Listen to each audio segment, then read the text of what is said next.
तीर्थंकर प्रभु आदिनाथ मुनिनाथ, आधि व्याधि अघमद मिटे तव पद में मम्मा।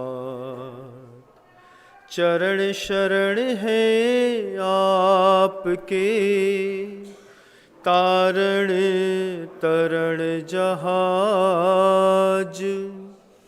भव दधी तट तक ले चलो, करुणा कर जिन राज।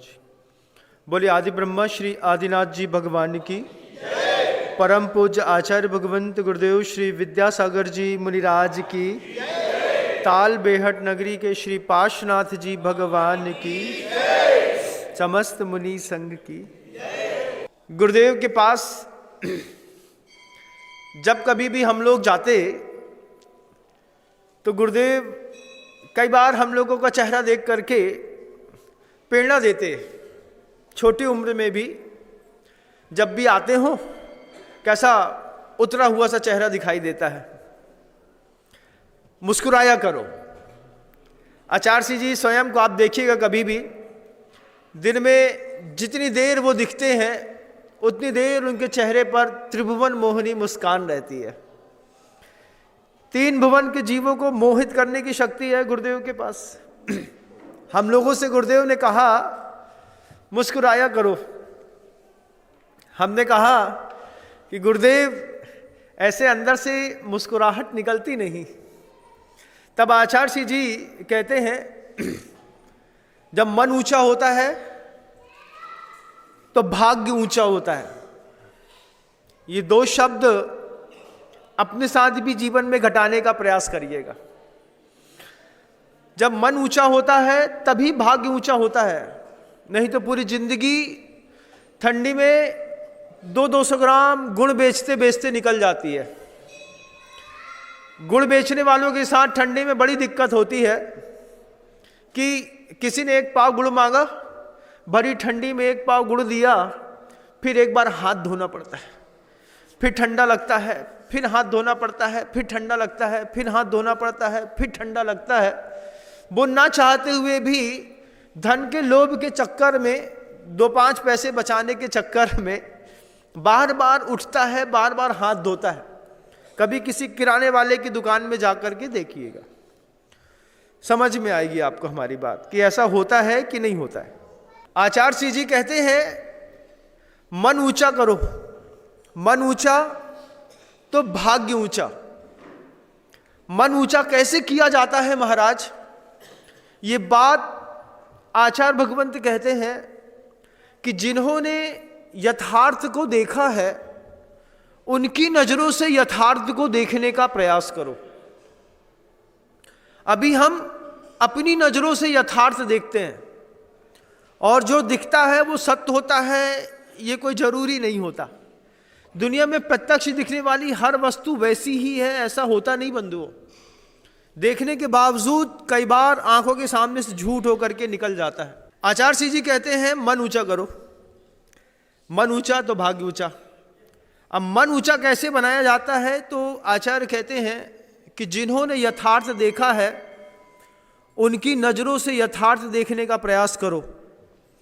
जिन्होंने यथार्थ को देखने के लिए अपना जीवन खपाया, एक दिन का उपवास करते हैं ना तो चेहरा मुरझा जाता है, पूरे चेहरे का पानी उतर जाता है, होता है कि नहीं? किसी साधक ने उस यथार्थ को पकड़ने के लिए 13 महीने 8 दिन तक लगातार उपवास किया, किसी ने 6 महीने तक, किसी ने 1 साल तक। बाहुबली भगवान 1 वर्ष तक निराहार खड़े रहे, तब जाकर के अंतर्चक्षु से उनको जीवन का कुछ यथार्थ मिला। शरीर से खड़े थे लेकिन अंदर से मुस्कुराहट कम थी। 1 साल लगा, चेहरे का पानी मुरझाया नहीं। उनकी दृष्टि से यथार्थ को देखने का प्रयास करो, वो यथार्थ में क्या कहते हैं, कैसे वो अपनी उस सत्य दृष्टि से दुनिया को लाभान्वित करना चाहते हैं। आज की साइंस ने और आज के मेडिकल डिपार्टमेंट ने हमारे दिमाग की, ब्रेन की सेटिंग पूरी की पूरी बिगाड़ दी है। मोबाइल चलाते हैं ना, मोबाइल चलाते चलाते कई बार उसको रिबूट करना पड़ता है। ऐसे लाइफ को भी कई बार रिबूट करना पड़ता है। जैसे मोबाइल चलाते चलाते बार बार आपको उसको नया वर्जन चाहिए पड़ता है, ऐसे इंसान को भी अपना नया वर्जन पैदा करना पड़ता है। नया साल आने वाला है 2-3 दिन के बाद।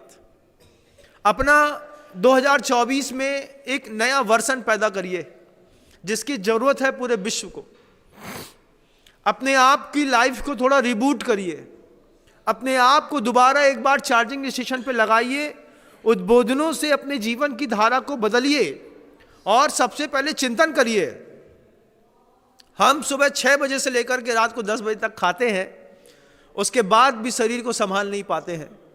जिन सिद्ध परमेष्ठियों ने, जिन तीर्थंकरों ने महीनों वर्षों उपवास करने के बाद कैवल्य की प्राप्ति की होगी और उनने अपने ज्ञान में कोई शब्द, कोई बात ढूंढी होगी, फिर उन्होंने देशना दी होगी, उस देशना को हमारे पुण्य से हमारे हाथ तक आ गई। हाथ में है वो देशना, लेकिन हाथ में होने के बावजूद वो देशना मंदिरों में, पुस्तकों में बंद पड़ी है। हम कभी स्वाध्याय करना पसंद नहीं करते। मन ऊंचा कैसे होगा? मन ऊंचा नहीं होगा तो भाग्य ऊंचा कैसे होगा? उनका देखा हुआ यथार्थ हमारी आंखों में दिखाई ही नहीं देता। हमको दिखाई देता है हमारी देखी हुई चीजें। आचार्य भगवंत कहते हैं,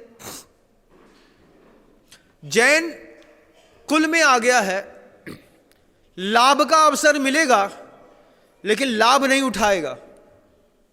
अरे महाराज, हमने तो सुना था कि लाभ का अवसर मिलने पर लाभ उठाया जाता है, लेकिन आचार्य भगवंत कहते हैं कि लाभ का अवसर मिलने पर भी वो लाभ नहीं उठाता, तब जाकर के उसके जीवन में सुख और सौंदर्य बढ़ता है। आचार्य महाराज कहते हैं, अवसर का लाभ मिलने के बावजूद, लाभ का अवसर मिलने के बावजूद लाभ नहीं उठाएंगे, तब जाकर के भाग्य ऊंचा बनेगा। दुकान में कोई 50 रुपए का सामान लेने के लिए आया, आपकी दुकान खूब चल रही थी, गल्ले में सैकड़ों नोट पड़े थे, अचानक उसने अपनी जेब से 500 रुपए का नोट निकाल करके दिया और आपने गल्ले में डाल लिया। आपको समझ में नहीं आया, थोड़ा सा मिसकंफ्यूजन हुआ और आपने 50 रुपए उसको वापस कर दिए और वो लेकर के चला गया। लाभ का अवसर मिल गया। आपको लगा, 1 सेकंड में चालबाजों का दिमाग काम करता है, 1 सेकंड में। ऐसा आपके साथ भी कभी जीवन में किया होगा। देखिएगा कि कभी 50 रुपए का सामान लेने कोई आया, 500 का नोट दिया और आपने धीरे से 50 वापस दिया और वो 50 का नोट लेकर के चुपचाप वापस चला गया। आधे घंटे बाद आकर के बोलता, भैया हमने 500 का नोट दिया था। आपने देख भी लिया था कि दिया तो 500 का ही है, लेकिन आप ट्राई मार रहे थे कि अगर 50 में मान जाता है तो बहुत अच्छी बात है। तो 50 में वो मान के चला गया। अब आधे घंटे लेट होने के बाद आप शेर हो गए। आप बोलते, भैया 100 का देके गए थे। नहीं भैया, हम 500 का देके गए। भैया गले में नोट, आप गल्ला खोल के दिखाओ, गले में तो हजारों नोट पड़े हैं, कौन सा नोट है तुम्हारा? 500 के 50 पड़े हैं, 100 के पड़े हैं। वो लाभ का अवसर मिलने के बाद भी जो व्यक्ति लाभ नहीं उठाता, उसकी पूरे संसार में कीमत बढ़ती है। लेकिन आपने एक बार लाभ उठा लिया, आपकी आदत पड़ गई धीरे धीरे इसी तरीके का फ्लर्ट करने की। दुकान में एक बार फ्लर्ट करने की आदत पड़ गई, वो फ्लर्ट करने की आदत धीरे से दुकान से उठ करके घर के अंदर आ गई। घर के अंदर वो फ्लर्टिंग करने की आदत आ गई, तो आप अपनी पत्नी के साथ, आप अपने बच्चों के साथ धीरे धीरे वही फ्लर्टिंग करने लगे जो फ्लर्टिंग कभी आपने अपने पड़ोसी या किसी अनजान व्यक्ति के साथ की थी। जब आप अपने परिचित के साथ करने लगे तो आपका मन धीरे से और नीचा हो गया। फिर नीचे की करामात क्या हुई कि पत्नी ने कुछ पूछा, सही जवाब देते तो बात बिगड़ जाती, एक झूठ का सहारा और ले लिया। झूठ का सहारा लेकर के पत्नी को कन्विंस किया, पत्नी मान गई। मान नहीं था, क्योंकि उसका तो विश्वास आपके ऊपर चलता है। आपने कह दिया यहां से आ रहे हैं तो वो मान जाती है, सत्य समझने के बावजूद मान जाती है। ये उसकी खूबी होती है, वो यथार्थ को समझती है, उसके बाद भी बोल देती है अब जो बोल रहे हैं सो मान लो। लेकिन आपकी आदत बिगड़ गई। एक बार आपकी आदत बिगड़ी, फिर धीरे धीरे वो आपने अपने बच्चे के साथ किया, फिर बच्चे के साथ, पत्नी के साथ, पड़ोसी के साथ करते करते वही फ्लर्टिंग आप अपने साथ करने लगे। जब आप अपने साथ उसी तरीके का धोखा करने लगे, अब आप कहते हैं जो होगा देखा जाएगा। ये क्या है? ये शब्द जैन शासन में पैदा हुआ व्यक्ति बोल नहीं सकता। जैन शासन का व्यक्ति बोलता है कि जो होगा देखा जाएगा नहीं, भगवान ने जो देख लिया है, यथार्थ जो मुझे बता दिया गया है, चेतावनियां जो मुझे दे दी गई हैं, हम जैन धर्मावलंबी हैं, हम उसके ऊपर ही चलते हैं। लाभ का अवसर मिलने के बाद भी जो लाभ नहीं उठाता है उसको व्रती कहते हैं। बंधु, आचार्य भगवंत कहते हैं पाप करने के 100 रास्ते हैं, पुण्य करने के 2 रास्ते हैं, सिर्फ 2। सूत्र लिखा अगार्य नगारश्च, या तो आगारी बनो या अनगारी बनो।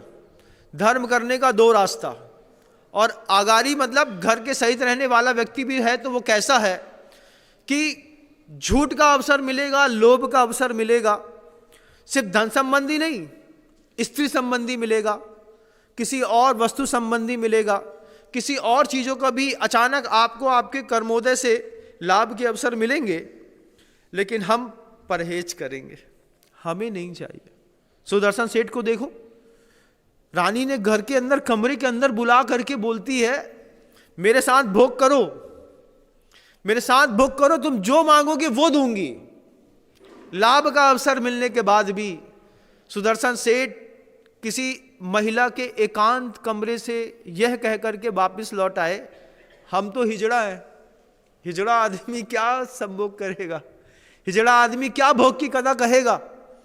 ये कह करके जैन कुल का धर्मावलंबी किसी बंद कमरे से वापस लौट आया और स्वर्ग की यात्राओं पे निकल गया। हमारी ब्रेन की सेटिंग मेडिकल ने और साइंस ने और मेडिकल साइंस ने सब बदल दी। हम मशीन और मन के सहारे उस अज्ञात चीज तक पहुंच गए जिसके बारे में कभी हमने सोचा नहीं था। लेकिन हम सोचते हैं, अपनी दिमाग को लेकर के जाते हैं तो पता चलता है कि सुदर्शन सेठ ने क्या कमाल किया होगा कि रानी हाथ पकड़ के कहती है तुम मुझे मेरे पति से ज्यादा प्रिय हो। अब वो कहता है कि मां देखो मैं नपुंसक हूं, मैं कुछ कर नहीं पाता हूं। उसने हाथ छोड़ा, नपुंसक के ऊपर मेरा मोह आ गया। बाहर निकली, कुछ दिन बाद जब 2 सुंदर अच्छे खेलते हुए बच्चे देखे, सखी से पूछती हैं इतने पुण्यवान बच्चे किसके हैं? तो वो कहती है सेठ सुदर्शन के। वो तो कहता था कि मैं नपुंसक हूं। अरे आपने कुछ झूठ बोला होगा। तब उसको गुस्सा बढ़ा, फिर उसने और कुछ चक्र रचे। लेकिन लाभ का अवसर मिलने के बाद एक आदमी लौटा ना, लौटा। क्या आप कभी लौटे? पूछना चाहते।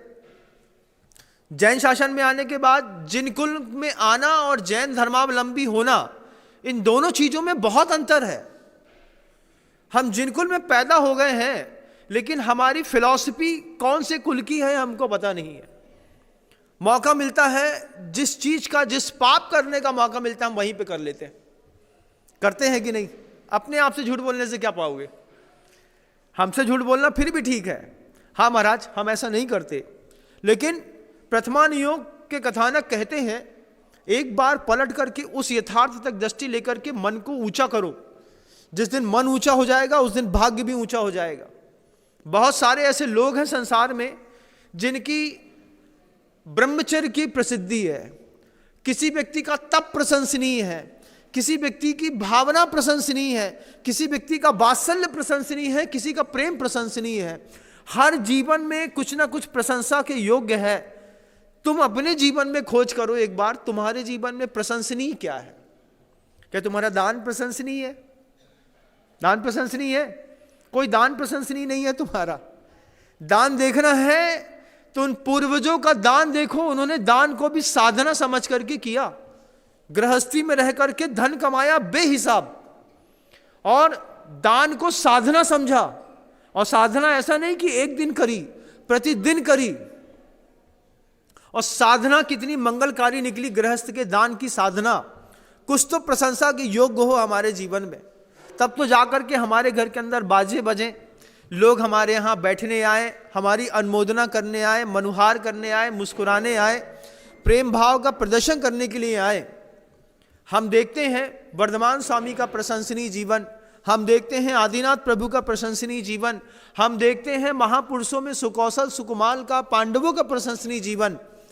इनके जीवन से प्रेरणा मिल लेनी चाहिए, लेकिन प्रेरणा लेकर के घर के अंदर बैठ नहीं जाना चाहिए। अपने जीवन का भी एक बार टटोलना कि प्रशंसनीय क्या है। साधु आया है आपके जीवन का प्रशंसनीय देखने के लिए। एक छोटी सी आवाज करता हूं, और जब लोग खड़े होते हैं किसी बात के लिए तो लगता है कि हाँ, शब्द प्रशंसनीय है, इसका भी अनुमोदना इसकी करने योग्य है। अपने जीवन का प्रशंसनीय देखिएगा, फिर पूर्वजों का प्रशंसनीय देखिएगा, जिन्होंने कुंडलपुर के 83 मंदिर बनाए होंगे, जिन्होंने जैन धर्म के लिए, जिन शासन के लिए ऐसे महानतम जिन बिंब की स्थापना करी होगी, कुंडलपुर के बड़े बाबा की स्थापना करके, वो भी गृहस्थ होगा। साधु ने तो ताकत ही नहीं साधु के पास, क्या वो प्रतिमा बनाएगा, क्या वो मंदिर बनाएगा। भगवान बनाने की सामर्थ्य तो है तुम्हारी प्रतिमा को, लेकिन प्रतिमा बनाने की सामर्थ्य तो गृहस्थ की है। आप अपनी सामर्थ्य का सर्वोत्कृष्ट प्रदर्शन करिए, साधु फिर उस प्रतिमा को सामने रख करके, बैठ करके उसके सामने अपनी साधना का सर्वोत्कृष्ट प्रदर्शन करता, तब जाकर के हर प्रतिमा का अतिशय अलग अलग होता है। एक मंदिर में 50 प्रतिमाएं हैं तो 50 की 50 प्रतिमाएं अलग अलग अतिशय वाली होती हैं, ध्यान रखिएगा। आदिनाथ भगवान पूरी दुनिया में हर मंदिरों में बैठे हैं, लेकिन कौन से मंदिर के आदिनाथ भगवान की पूजा करने पर विशेष इष्ट की लाभ की प्राप्ति होती है, यह आपको दिखाई नहीं देता। इसलिए आचार्यों ने अंधक घोटक न्याय बोला है कि जैसे अंधे घोड़े को अनजान पुरुष एक एक करके 4, 5, 7 दवाई लगाता है तो एक आध दवाई से ठीक हो जाता है, ठीक ऐसे ही हम जितने भी दुनिया में जिनालय मिलते हैं, जितने भी तीर्थ क्षेत्रों में तीर्थों की वंदना करने का मौका मिलता है, हम हर जगह जाते हैं, हर जगह उदक चंदन तंदुल पुष्प का भक्ति भाव के साथ करते हैं, अर्घ चढ़ाते हैं। पता नहीं कौन सी प्रतिमा के सामने माथा टेकने पर यह माथा हमेशा के लिए ऊंचा हो जाए। इसलिए जिनबिंब की स्थापना करना लोगों के जीवन में अपने लिए एक सौभाग्य की बात होती है। साधक अपनी साधना का कमाल दिखाते हैं। आचार्य भद्रबाहु स्वामी को देखिए, आप सोचिए कि बहुत सारे ऐसे तीर्थ क्षेत्रों में जाकर के, कि जिन क्षेत्रों में जाकर के हम जब माथा टेकते हैं, पता नहीं कौन सी प्रतिमा किस साधु ने किस भाव के साथ, कौन सी प्रतिमा का पुण्यार्जक कितना पुण्यवान होगा, व्रती होगा, निर्लोभी होगा, मायाचारी से रहित होगा, ऐसा कौन सा श्रावक होगा जिसने अपने गृहस्थ जीवन स्वीकार करने के बाद कभी भी बाहर के अब्रह्म का सेवन नहीं किया होगा। ऐसा कौन सा श्रावक होगा जिसने अपने व्यवसायिक केंद्रों में नीति और न्यायपूर्वक धन का उपार्जन किया होगा।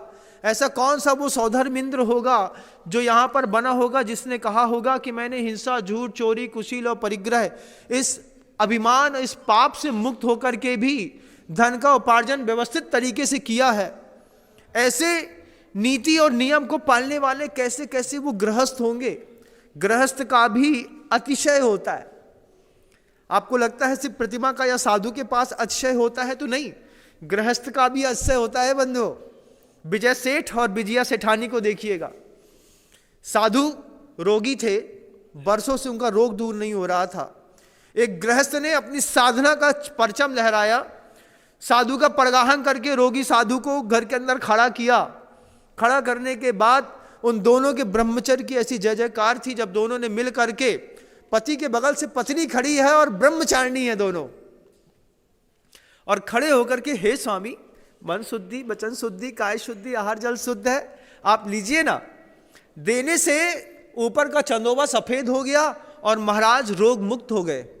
ये महाराज की साधना का चमत्कार नहीं है, ये आप जैसे गृहस्थों की साधना का चमत्कार। हमको लगता है साधना सिर्फ और सिर्फ साधुओं का विषय है, लेकिन आचार्य कहते हैं साधना जीव का विषय है। जो भी इंसान है, जिसके अंदर भी चेतना है, जिसके अंदर ज्ञान दर्शन है, जिसके अंदर क्षयोपशम है, जिसके अंदर कोई क्षयिक चीज़ों की प्राप्ति करने का पुरुषार्थ करने का भाव है, ऐसे लोग अपने अपने स्थान पर रह करके साधना करते हैं।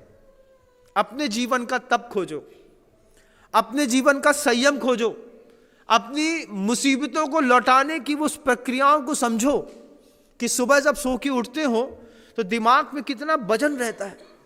अरे कल घटना घट गई थी, उस घटना का भी पता नहीं क्या रिजल्ट निकलेगा।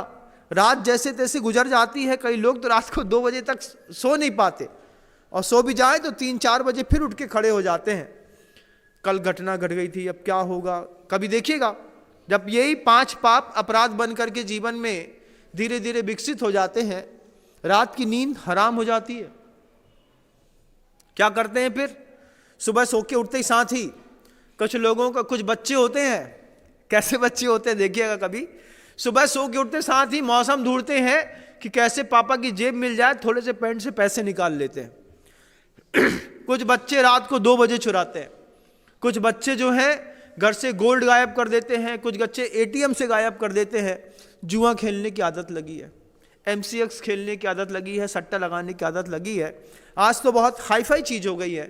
पहले तो इतना डिजिटल मतलब पाप नहीं होते थे, आजकल तो पाप भी डिजिटल होने लगे। ब्रेन की सेटिंग पूरी बिगाड़ दी लोगों ने। हमारी क्या धारणाएं थी और हम कहां से कहां पहुंच गए।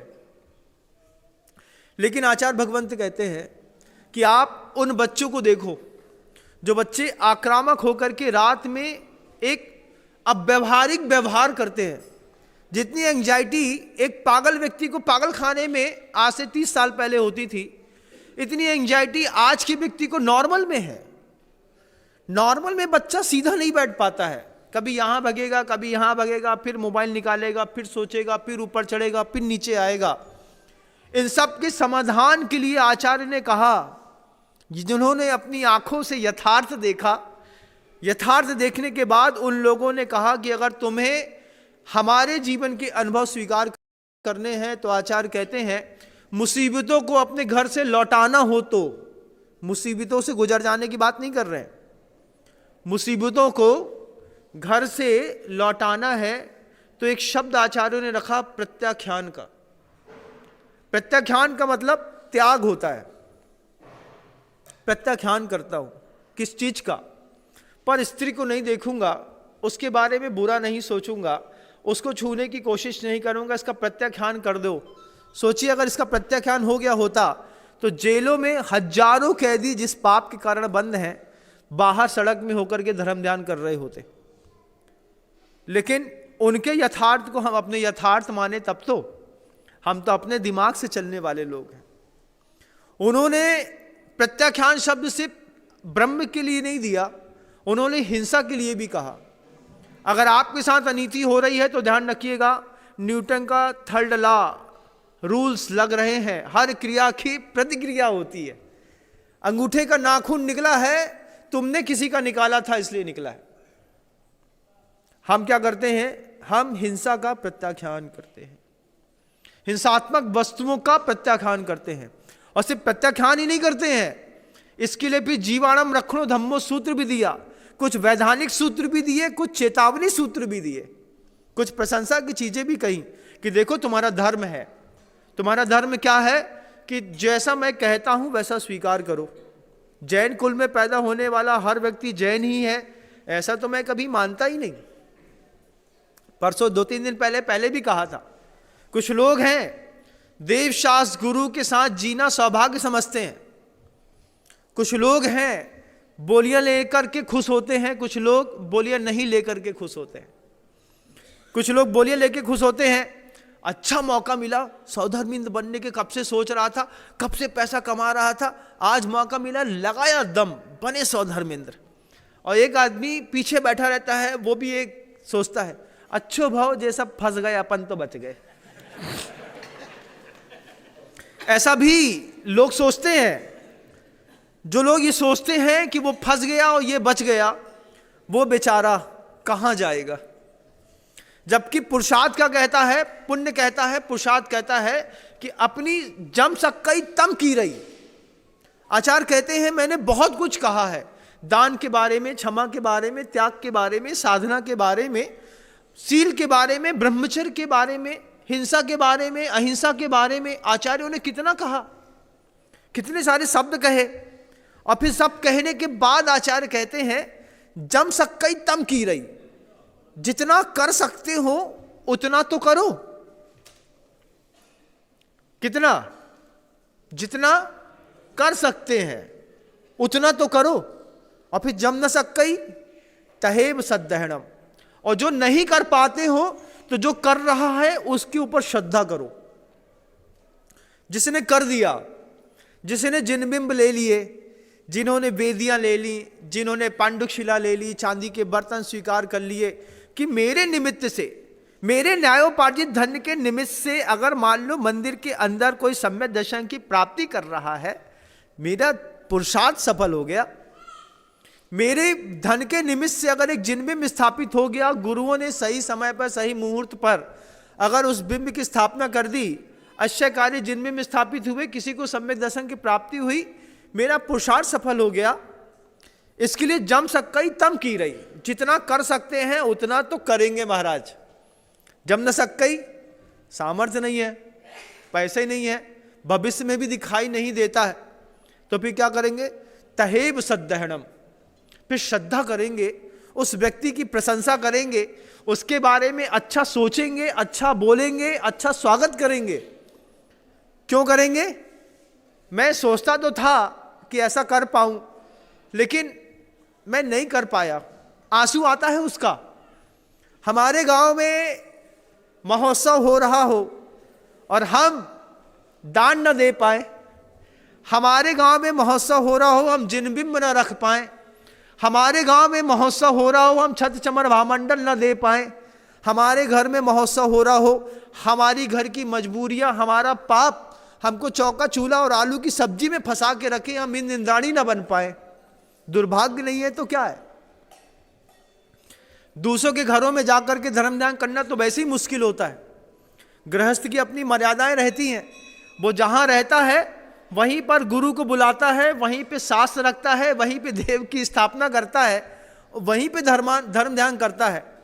लेकिन कई लोगों का ऐसा भी पाप सर चढ़ के बोलता है कि साधु का परगाहन करते करते कई बार लोगों को परगाहन से हटना पड़ता है। जब हटना पड़ता है उनसे पूछो कितना दर्द होता है। कई बार होता है ऐसा, क्या हुआ? नहीं दे सकते, तीव्र कर्म का उदय चल रहा है। दोबारा प्रयास करना, दोबारा प्रयास किया, दोबारा कर्म का उदय आता है, लोग परगाहन करते करते हट जाते हैं। कैसी मजबूरियां हैं, शारीरिक परिस्थितियां बिगड़ जाती हैं। बंधु अपने जीवन में देखिएगा कि तुम्हारे जीवन में कुछ सौंदर्य बहुत जबरदस्त है। सबसे पहला सौंदर्य है, आचार्य कहते हैं तुम्हारे ऊपर तुम्हारे पुण्य का बड़ा उपकार है। पुण्य का उपकार क्या है महाराज? आचार्य कहते हैं पुण्य का उपकार है कि निगोद से वनस्पति कायिक 2 इंद्रिय 3 इंद्रिय 4 इंद्रिय से होते हुए संगी पंचेंद्रिय में भी मनुष्य बनना, ये तुम्हारे पुण्य का उपकार है। तुम्हारी पूर्वजनों की साधना है, तुम्हारी मेहनत है। अपनी मेहनत को पानी में मत डालो। खुद मेहनत करी है तुमने, तब जाकर के जिनकुल मिला है। किसी हरी दुकान वाले के घर में पैदा हो गए होते, सुबह सुबह दूध न मिलकर के खून मिल रहा होता। किसी भंगी के यहां या किसी दूसरी जगह पैदा हुए होते तो सुअर बगल में सो रहा होता। किसी और घरों में पैदा हुए होते संगी पंचेंद्रिय मनुष्य बनने के बाद, तो सोचो कैसी प्रतिकूल परिस्थितियां होती। अपने पुण्य की प्रशंसा करो। जिनेन्द्र भगवान के मंदिर में जाओ, भगवान को देखो, अपने आप का गौरव महसूस करो कि भगवान कैसा तेज पुण्य है, आपके दर्शन मिल गए, मंदिर मिल गया, रोमांच खड़ा करो।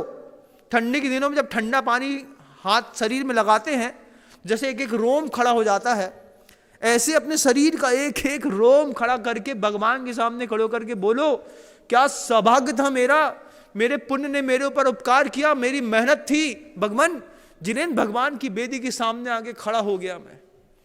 कि तुम्हारे पुण्य का उपकार है, तुम्हारी खुद की मेहनत है।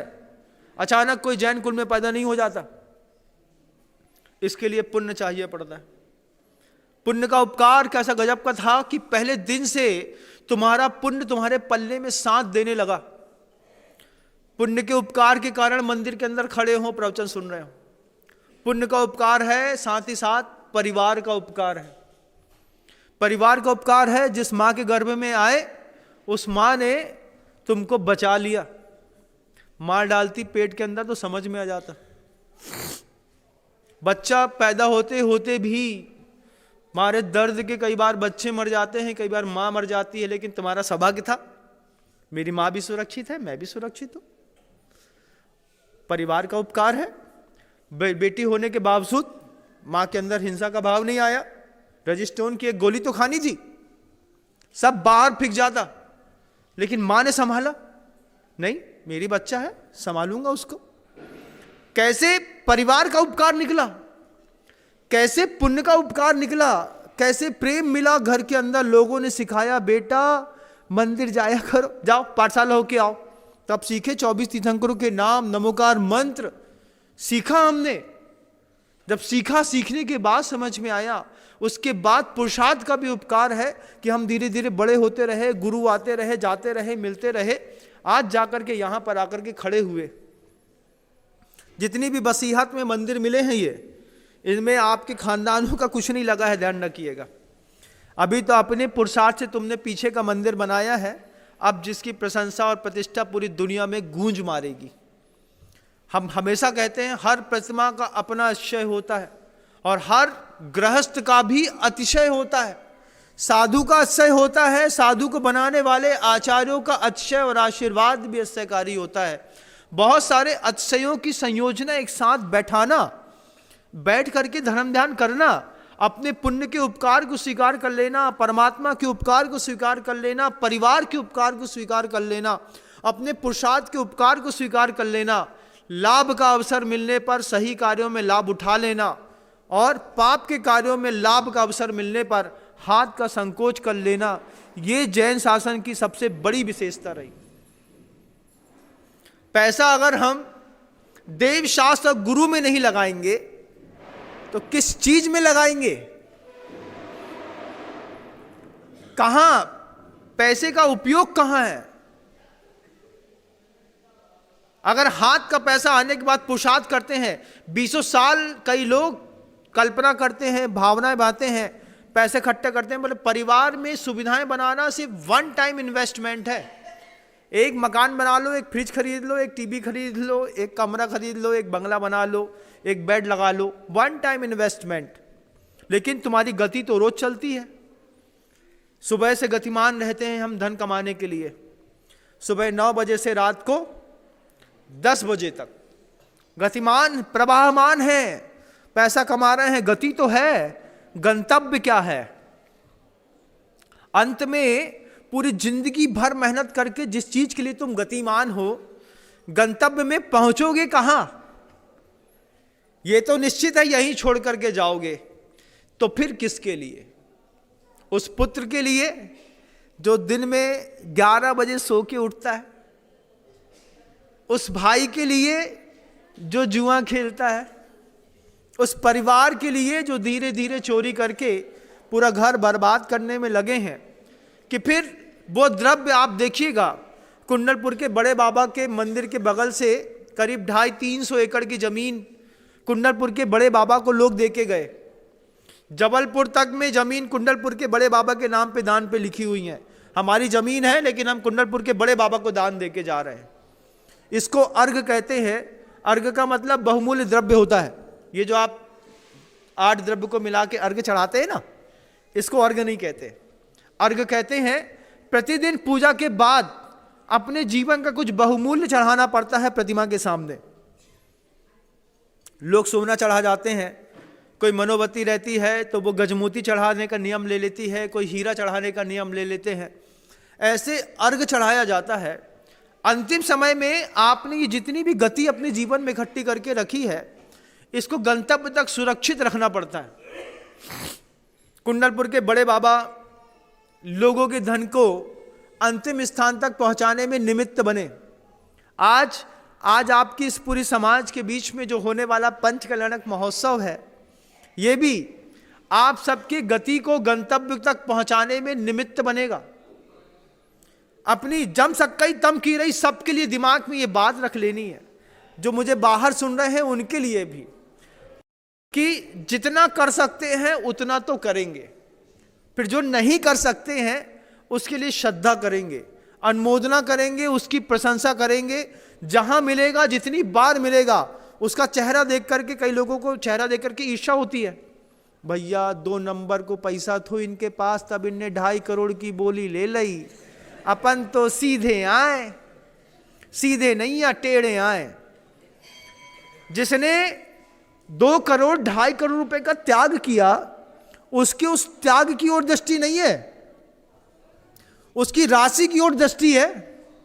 इतना पैसा छोड़ो, अरे उनके तो कितने 2 नंबर के काम आए, बे देखो, बेगल्ला में बेच उड़ा रहा है, दुकान में बेच उड़ा रहा है, जीएसटी बेच उड़ा रहा है, कितनी बार तो इनकम टैक्स की रेटें आए पड़ गई उनके घर के अंदर। ऐसी चर्चा करने वाले लोग अधो-अधः नीचे जाने की तैयारी कर रहे। मन को ऊंचा करोगे तो भाग्य ऊंचा बनेगा। जो भी पात्र बने, जो भी महापात्र बने, कहीं मिल जाए, भाई साहब क्या गजब का पुण्य है आपका, आपने त्याग करके इतनी बड़ी राशि देकर के ऐसा सौभाग्य प्राप्त किया। हमारी भी भावना थी, हम सोचते रह गए, जम सक्कई तम की रही, जितना बना उतना करेंगे, और जो नहीं बनेगा, जो नहीं कर पाएंगे, उसके प्रति श्रद्धा रखेंगे, उस व्यक्ति के प्रति भी श्रद्धा रखेंगे कि तुमने अपने सौभाग्य का वर्धन किया। कई लोग दिमाग में रखते हैं ना, कुछ लोग ही ऐसे होते हैं जिनकी मति मारी जाती है, जिनकी ब्रेन की सेटिंग बिगड़ जाती है।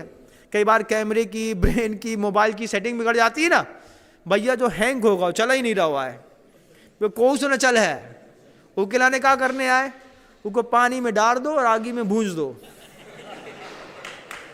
ऐसे बहुत सारे इंसान भी हैं, उनको क्या करने आए, उनको कछु करने आए नहीं आ, उनको अपने आप हो रहा है, वे अपने आप जा रहे हैं 2.5 कुंटल लकड़ियाँ खरीदे, वे पूरी जिंदगी निकल जाएगी।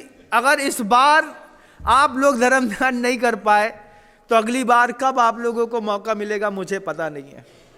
लेकिन इस बार इस बात को ध्यान रखा है कि सदियों में एक बार इतिहास लिखा जाता है, और पहली बार में जो लोग जबरदस्त इतिहास लिखते हैं उनका नाम भूतपूर्व में नहीं होता, अभूतपूर्व में होता है।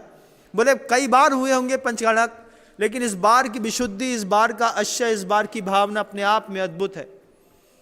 इस नगरी में जो पंचकणक होने जा रहे हैं, इसके लिए सब लोगों को भावनाएं भानी है। भगवान की वेदी के सामने बैठ करके 24 मिनट तक सभी लोगों को सुबह शाम दोपहर कभी भी, लेकिन एक बार 24 मिनट तक बैठ करके ओम ह्रीम अरहम अस्या उषा नमः इस मंत्र का जाप करना है। विशुद्धि बढ़ेगी, तब जाकर के इंद्राणियों को सौभाग्य मिलेगा भगवान को हल्दी लगाने का। मैंने पहले भी कहा ना, हम भगवान की वेदी पर बैठे हुए भगवान को भगवान मानते हैं। तुम भगवान को वहां से भगवान के साथ चलना शुरू करो जहां से तुम भगवान के साथ जी सकते हो। मेरा बच्चा कौन? मेरा बच्चा है जिसको आगे चल के तीर्थंकर बनना है। मेरा बच्चा है जिसको आगे चल के तीर्थंकर बनना है। मेरा भाई है जिसको तीर्थंकर बनना है। मेरा बेटी है। मेरा बेटा है जिसको तीर्थंकर बनना है। मेरा यार है, मेरा दोस्त है जिसको तीर्थंकर बनना है। हम सौदामिंद्र बने हैं तीर्थंकर के, उसके लिए, उनके कल्याण करने के लिए आए हैं। जहां से तुम भगवान से जुड़ सकते हो, जिस स्तर से जुड़ सकते हो, लेकिन अपने तीर्थंकरों से जुड़ना, अपने जीवन का, अपने सौभाग्य को विकसित करना एक अपने आप में अभूतपूर्व होता है। एक और बहुत अच्छी बात पूरी दुनिया के लोगों को कहना चाहता हूं कि अंबेडकर जी के जितने भक्त थे, वे अपनी दुकान को, मकान को पोत करके नीला करने लगे। कुछ लोग अपने मकान को हरा पोत देते हैं। पता चलता है कि हम किस कौम के हैं, लेकिन आपके मंदिरों को, आपकी दुकानों को, आपके घर को देख करके पता नहीं चलता कि आप किस कौम के हैं। सबसे पहले 2024 के आने से पूर्व में ये संकल्प करिए कि एक जैन प्रतीक चिन्ह हमारे मंदिर में, हमारी दुकान में, हमारे घर के बाहर टंगा मिलेगा। दूर से निकलने वाले व्यक्ति को, सामान्य व्यक्ति को भी समझ में आए कि ये जैनियों का घर है, ये जैनी की दुकान है। जैसे तिरंगा लगा लेते हैं, जैसे कमल का फूल खिला लेते हैं, ऐसी एक पचरंगा झंडा हर जैनी की दुकान में और हर जैनी के घर के बाहर अपनी अपनी ताकत वाला, बड़ा वाला सबको लटकाना है। क्या होगा महाराज?